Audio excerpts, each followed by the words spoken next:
911 da Lady Gaga é tudo o que se aprendeu a esperar de um videoclipe. Como crianças diante da galinha pintadinha, nós vemos e revemos videoclipes repetidas vezes. Acontece que nós somos adultos e as nossas mentes mais complexas precisam de muito mais para se satisfazer. Os diretores de videoclipes sabem disso e guardam em cada frame um ou outro detalhe que a gente jamais poderia descobrir quando a gente vê isso aqui pela primeira vez. É preciso mesmo ver o videoclipe repetidas vezes. E cada vez que a gente assiste, a gente descobre alguma coisa nova, a gente tem um impacto novo. Videoclipes assim se transformaram em quebra-cabeças que nós montamos de maneira coletiva, colaborativa. No caso de 911 da Lady Gaga, tudo começa com um cineasta.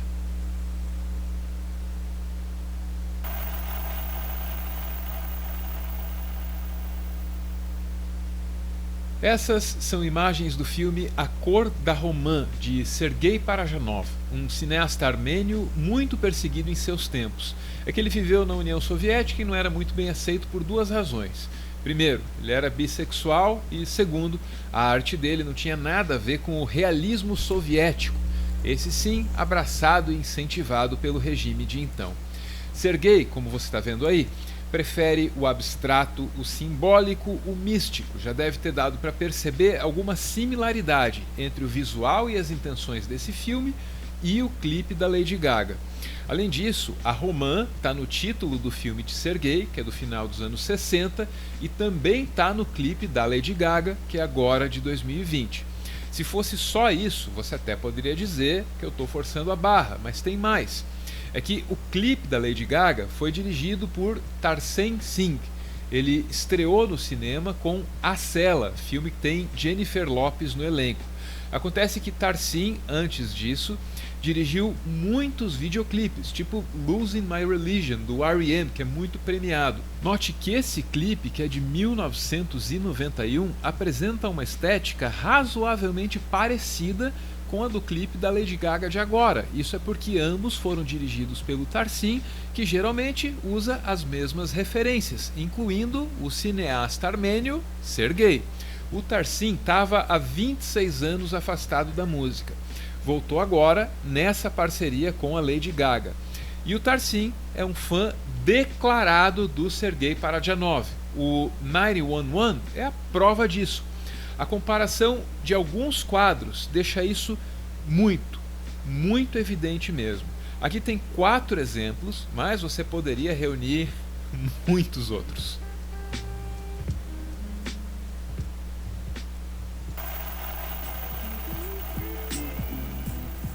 Como vocês podem ver no primeiro momento, existe uma exposição comparativa entre a obra do cineasta armênio Sergei Parajanov e a obra de videoclipe da Lady Gaga, né? Existem composições visuais de ambas as obras que tem algum tipo de identidade, uma se reconhece na outra, mas principalmente a obra da Lady Gaga vai de algum modo espelhar a obra do Parajanov, tendo em vista as referências que o realizador do clipe, né, um dos produtores do clipe, utilizou para usar. Mas o mais importante, além disso, é a questão do inconsciente, a questão do trauma que a personagem sofre, né, no clipe, porque na verdade todas aquelas imagens são sonhos que passam na cabeça da personagem através de um acidente que acontece. Acontece um acidente e ela passa, né, por meio desse acidente a imaginar uma série de coisas, né, e essas coisas imaginadas têm a ver com esse cenário surrealista. E aí é que você consegue fazer o vínculo da Lady Gaga com o surrealismo propriamente dito.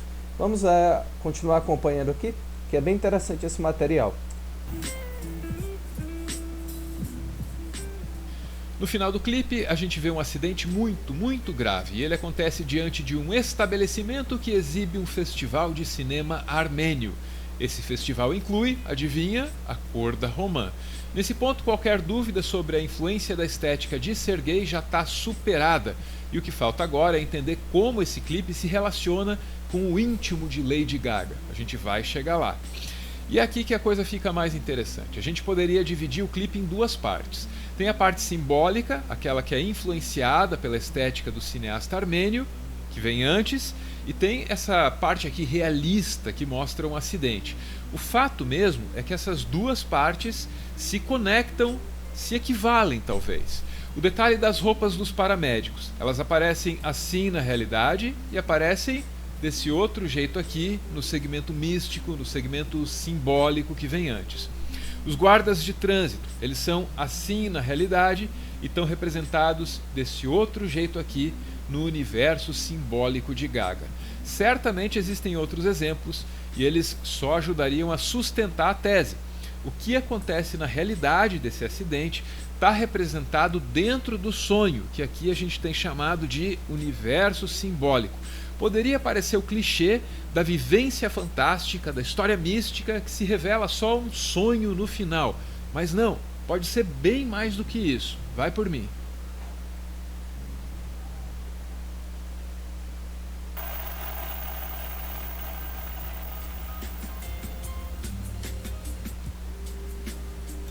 Como é que a Lady Gaga vai representar o seu passado, os seus traumas sofridos através dos seus videoclipes, né? Fazendo remissão, fazendo referência à arte. E a arte vai ser um meio de liberdade da Lady Gaga. E é nesse sentido que ela é surrealista, ok? E agora vamos falar um pouquinho sobre a intimidade da Lady Gaga, sobre a mediação da voz maravilhosa desse rapaz do Meteoro. Vamos lá. Nos dicionários, as definições de trauma falam em choque, avaria, violência. No clipe, há um trauma físico. É possível, se não provável, que Lady Gaga esteja usando a cena do acidente para se referir a um trauma seu, pessoal e de origem psicológica. Traumas são originados por experiências que, de alguma maneira, se confundem com a morte ou então com a sensação de que ela pode estar muito próxima. E o clipe trata disso. Olha bem para isso aqui. É muito parecido com essa carta do tarô, a morte, o que cabe muito bem, aliás, na estética do clipe, com as suas referências todas. Não é novidade para os fãs que Lady Gaga lida com estresse pós-traumático, causado por um abuso, causado por uma violência. Ela já falou disso em mais de uma entrevista. No Instagram, ao lançar o 911, ela escreveu que o clipe representa, abre aspas, minha experiência com saúde mental e a forma como a realidade e os sonhos podem se interconectar para formar heróis dentro de nós e ao nosso redor. Algo que antes era minha vida real durante todos os dias, agora é um vídeo, uma história verdadeira que agora é o passado e não o presente. É a poesia da dor. Com 911 e com esse recado aos fãs, Gaga parece avisar que o trauma ficou no passado, que os efeitos causados por ele podem enfim terem sido superados. O que sobra do trauma no presente é a arte. Não se trata de glorificar o trauma, não se trata de celebrar a dor. Trata-se, isso sim, de perceber o valor de uma artista que conseguiu transformar a própria dor em beleza. Então, gente, o que é que vocês podem ver aqui? A referência continuamente à questão do trauma que a Lady Gaga sofreu. E esse trauma gera um inconsciente. O inconsciente, muitas vezes, ele contém dores que a gente não consegue revelar. Mas quando a gente consegue acessar e fazer disso uma maneira de expressão, a gente transforma nossas dores em beleza. Tá? É aí que está o vínculo das obras da Lady Gaga com o surrealismo. Além disso, nós temos os vínculos das obras do videoclipe da Lady Gaga, não só com o surrealismo, mas com as obras do cinema armênio do Sergei Parajanov. E era esse tipo de vínculo que eu gostaria de mostrar para vocês, eu espero que vocês tenham gostado. A partir desse momento nós vamos falar de publicidade e propaganda, tá? A relação de surrealismo com publicidade e propaganda. Olha que bacana isso aqui. Nós temos, por exemplo, um comercial da Coca-Cola, tá? Que faz referências ao surrealismo, ou seja, é aqui o surrealismo como movimento artístico e político que trata do inconsciente da pessoa sofrida, né? Isso aqui é trazido para dentro do campo da publicidade e propaganda, e aí nós encontramos esse comercial da Coca-Cola, nesse site aqui, né, acrobatsfilms.wordpress, tá? E aí nós temos logo aqui, antes de nós vermos o clipe, né? Levando em consideração que o surrealismo não tem barreiras para a criatividade, o movimento está 100% inserido na publicidade, ok? Mais um pouco adiante nós vemos aqui, em publicidades que se baseiam no surrealismo, a intenção é a liberdade que o público tem para interpretar aquele mundo imaginário que estamos oferecendo e desprendido do predomínio da razão. Vamos olhar aqui.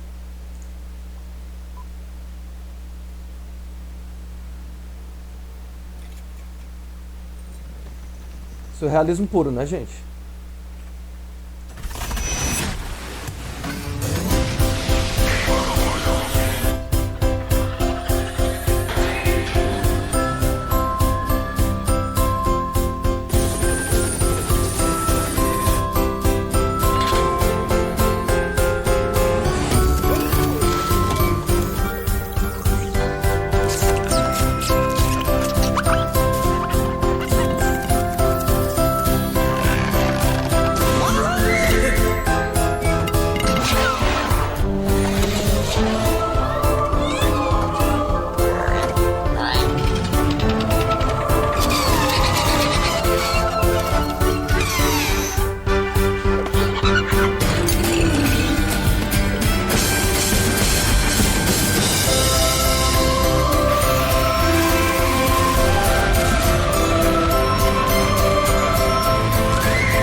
Mais adiante nós temos exemplos de fotografia, né, na publicidade e propaganda, né, aquele na verdade está explicando o clipe da Coca-Cola, não é? E logo abaixo nós temos pinturas, né? Isso aqui é o caso da Volkswagen, né? Olha só, outra propaganda aqui baseado no surrealismo, né? Voltando aqui um pouquinho, o que nós temos? Nós temos o exemplo da propaganda da Levi's, né? Olha só a formação dos corpos, como eles entram em contato, né? Como é que eles são, eles juntos formam um tipo de obra comum, não é? Nós temos aqui vários estudos da Levi's, né? E aí tem casos aqui do expressionismo bem interessante. Um outro conjunto de propagandas que vocês podem identificar, né, do surrealismo é nesse site aqui, ó, surrealismo.blogspot.com, tá? Você tem aqui a formação de um carro através da disposição das roupas, né, disponibilizadas. Aqui você tem uma propaganda bem bacana da Renault, né?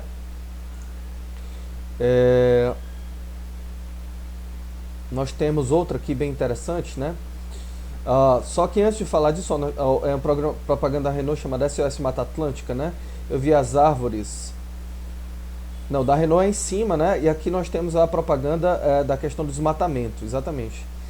Aí nós temos aqui também, né, um tipo de pôster que tem bases surrealistas, tá? E nós temos também aqui surrealismo aplicado à indústria da moda, tá certo? Olha que legal.